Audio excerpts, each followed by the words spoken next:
Have you ever lost someone so close? Someone who was once your world and felt like a part of you went with them? What if, in that loss, you found something far worse than grief? Something that made you question if letting them go was ever truly an option?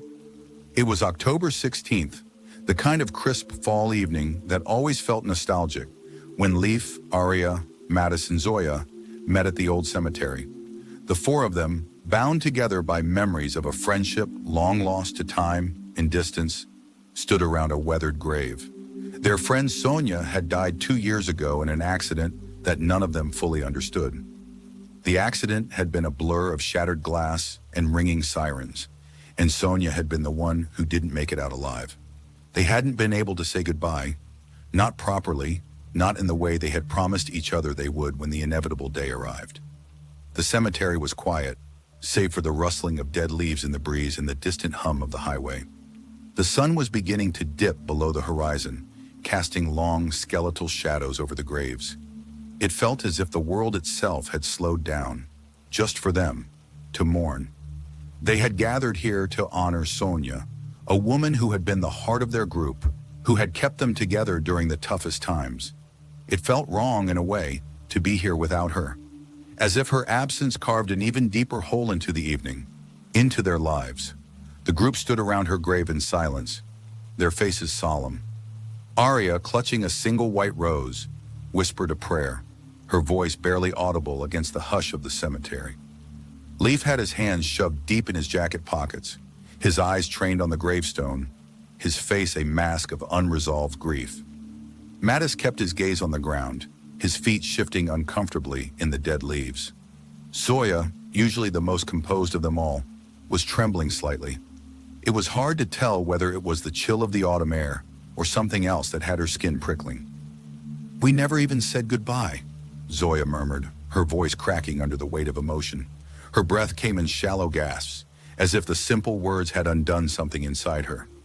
She wiped at her eyes but quickly stopped herself, not wanting to be seen as weak.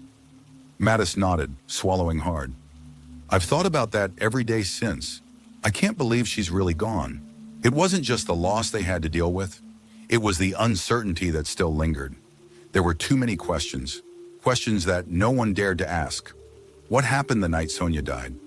Why had she been alone? The details were murky, and the police report did little to ease the tension. All they knew was that Sonia was gone, and none of them had ever been able to shake the feeling that something was off about her death. They stood there for a while, lost in their grief, the evening air growing colder with each passing minute. Eventually, Aria bent down and placed the rose at the base of the headstone. "I hope you found peace, Sonia, wherever you are," she said softly. There was a long pause before Leif broke the silence. "I don't know if I'll ever be okay with this, with her being gone," he confessed, his voice unsteady. He ran his hand over his face in frustration, as if trying to wipe away the sadness. "It just doesn't feel right, you know? It's like there's something missing, like she's still supposed to be here, with us." Zoya's lips trembled, and she pulled her jacket tighter around her. The air felt wrong, heavier than before, but she didn't dare say anything. Mattis shivered as he glanced nervously around the cemetery. The shadows seemed to stretch unnaturally, like they were reaching out toward them.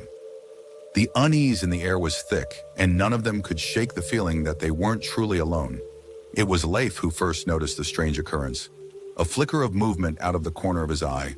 Something or someone standing near the farthest row of tombstones. At first he thought it was a trick of the light, or perhaps his grief playing tricks on him. But then it moved again. Something, or someone, was there, watching them. His heart raced as he tried to make sense of it. He motioned for the others to follow his gaze.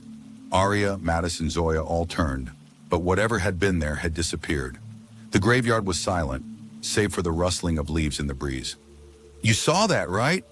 Leif asked, his voice a whisper, filled with unease. Zoya nodded, her face pale. "I saw it too. It was like someone was standing between the graves." Mattis swallowed. It could just be a trick of the light. It's getting dark. But none of them believed that. The feeling of being watched lingered in the air, oppressive and unnerving. "Maybe we should go," Aria said, her voice trembling slightly. She didn't want to admit it, but the air had shifted. It wasn't just the cemetery, it was something deeper, something unsettling that had crawled beneath her skin.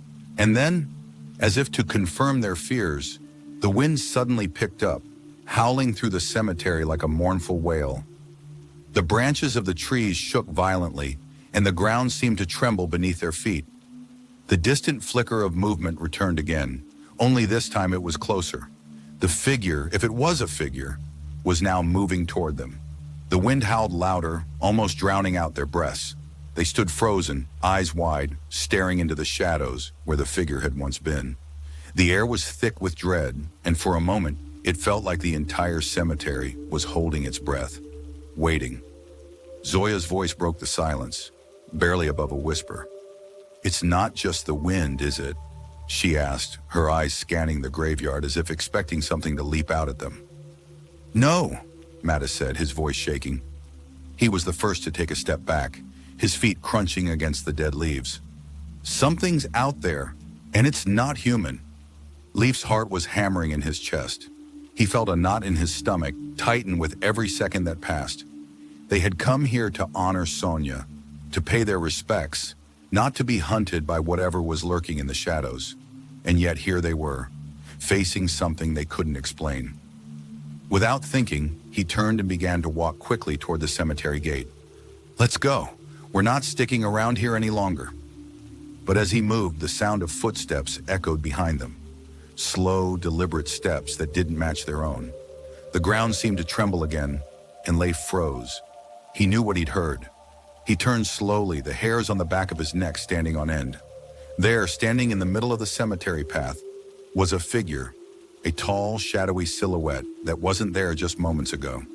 The outline of a person, but the features were obscured by the darkness. It wasn't Sonia, but it wasn't human either. Zoya gasped, her voice choked with fear. "What is that?" The figure didn't respond. It simply stood there, motionless, staring at them with an unnerving stillness. The night felt colder now, as if the graveyard itself had exhaled, releasing an ancient chill into the air. "We need to leave," Arya said, her voice urgent but strained. But as they turned to leave, the sound of the footsteps grew louder, closer. "Stop!" a voice suddenly called out from the darkness. The voice was familiar, so familiar it sent a shiver down Leif's spine. His breath caught in his throat as he turned to face the figure again. It was a voice he hadn't heard in 2 years, a voice he thought he'd never hear again. "Sonia!" Arya's voice cracked, barely audible.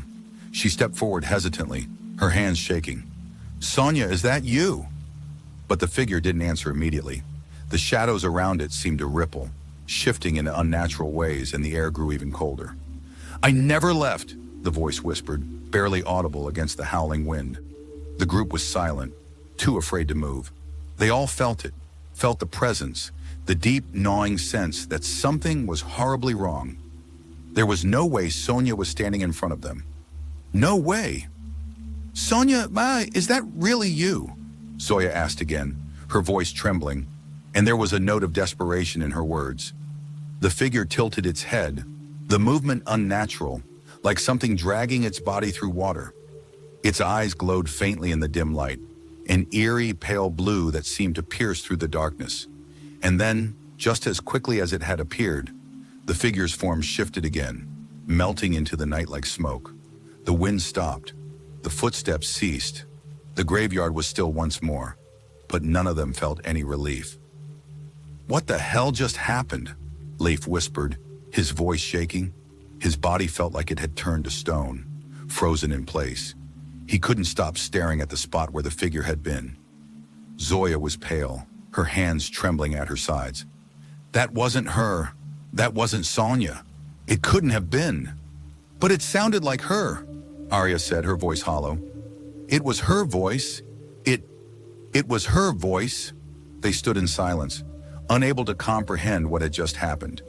It was as though the air itself had conspired to confuse them, to twist their grief into something far more sinister.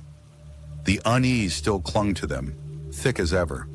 They wanted to leave, but something held them in place, like invisible chains keeping them rooted to the cemetery ground.